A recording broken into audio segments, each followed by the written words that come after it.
एक बिल्ली को रोटी का एक टुकड़ा दिखाई दिया। वो बहुत भूखी थी, इसीलिए वो जल्दी से टुकड़े की ओर दौड़ी। इससे पहले वो टुकड़े तक पहुंच पाती, दूसरी बिल्ली ने उस टुकड़े को देख लिया। वह टुकड़े के नजदीक खड़ी थी, इसीलिए उसने लपक कर रोटी के टुकड़े को उठा लिया। इस बात पर दोनों बिल्ली झगड़ने लगी कि पहले मैंने देखा इसलिए यह मेरा है। पहली बिल्ली बोली, लेकिन इसे उठाया तो मैंने पहले है, इसलिए यह मेरा है। दूसरी बिल्ली जोर से म्याऊं कहकर बोली, मेरा है नहीं मेरा। दोनों जोर जोर से चिल्लाने और झगड़ने लगी और यह शोर सुनकर दूर एक बैठे बंदर ने सुना। बोला, बिल्लियों तुम लड़ो नहीं, मैं तुम्हारी मदद करता हूँ।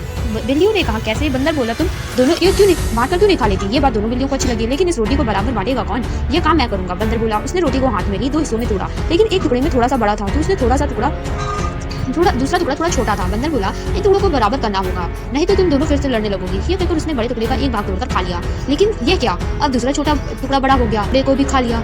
अब परेशानी यह है कि पहले वाला टुकड़ा बड़ा हो गया, तो उसने पहले वाले टुकड़ा खा लिया और उसने थोड़ा सा, और बंदर ने एक बार खाते खाते सारी रोटी खत्म कर ली और खो खो करते भाग गया।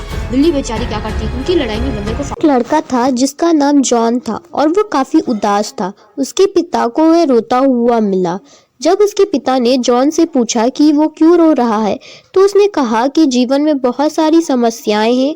उसके पिता बस मुस्कुराए और उसे एक आलू, एक अंडा और कुछ कॉफी बीन्स लाने को कहा। उसने उन्हें 3 कटोरे में रखा। फिर उन्होंने जॉन से उसकी बनावट को महसूस करने के लिए और फिर उन्होंने प्रत्येक कटोरी में पानी भर देने का निर्देश दिया। जॉन ने वैसा ही किया जैसा उसे बताया गया था। उसके पिता ने फिर तीनों कटोरों को उबाले। एक बार जब कटोरे ठंडे हो गए तो जॉन के पिता ने उन्हें अलग अलग खाद्य पदार्थों की बनावट को फिर से महसूस करने के लिए कहा। जॉन ने देखा कि आलू नरम हो गया था और इसकी त्वचा आसानी से छिल रही थी।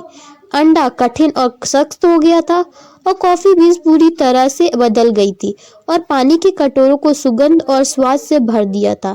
सीख, इस कहानी में हमें यह सीख मिलती है कि जीवन में हमेशा समस्याएं और दबाव होंगे, जैसे कहानी में उबालता पानी।